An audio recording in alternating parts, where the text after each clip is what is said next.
네, 부실대학 연속 보도. 오늘은 많은 구성원을 고통스럽게 한 폐교 대학들이 어떤 과정을 거쳐서 부실대로 전락했는지 그 과정을 들여다보겠습니다.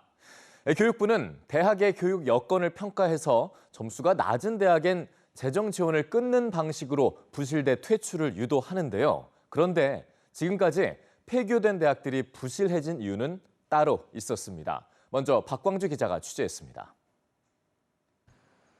사람 키만큼 잡초가 무성하게 자란 운동장.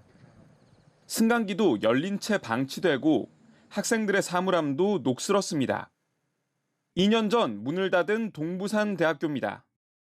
금융경영부터 장례복지, 호텔조리 등 지역사회에 특화된 서비스 인재를 양성하던 대학이었지만 폐교 후 학생들을 뿔뿔이 흩어지고 캠퍼스는 방치되고 있습니다. 한 학기 놔두고 딱 그냥 폐교를 하니까 막막하더라고요. 여기서 그냥 또 중단을 해야 되나. 교수님들도 다 낯설지만은 배우던 거하고 비슷한 점이 별로 없는 것 같아가지고 좀 힘들었어요. 학교가 처음 위기에 빠진 건 2004년이었습니다. 이사장과 사무국장 등이 공모해 8년간 등록금과 보조금 등 184억 원을 빼돌리면서 학교가 재정난을 겪게 된 겁니다. 보다 못해 총장이 직접 비리 상황을 정부에 고발했고 대대적인 종합감사로 이어졌습니다. 나는 이미 일반인이 대필다 이라 제보하면 일반인 제보가 마찬가지고 한 2달 내로 감사 나갑니다 이러더만 진짜 2달 내로 딱 감사했어. 그렇게 소극적인데 뭐 아무도 학교를 살리려는 생각 안 해. 우리 이사장은 학교에 돈 있으면 돈 먹고 나가빌라 했는데. 교육부는 비리가 드러난 이사장을 파면했습니다. 하지만 횡령한 돈은 제대로 환수하지 못한 채 학교를 재정지원 제한대학으로 지정했습니다. 일종의 부실대학 딱지를 붙인 건데 이 영향으로 700에서 800명 수준이었던 신입생이 절반으로 뚝 떨어졌습니다. 설상가상으로 재정지원도 끊기면서 학교는 회생불가 상태가 됐습니다.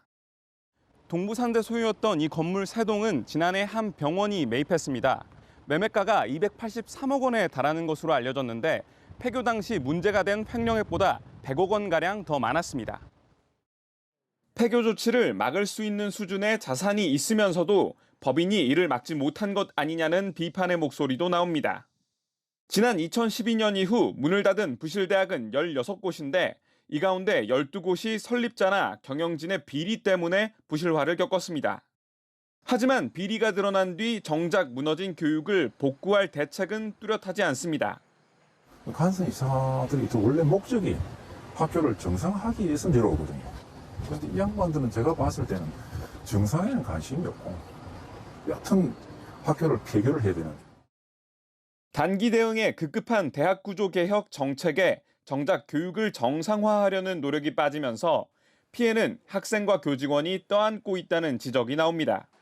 EBS 뉴스 박광주입니다.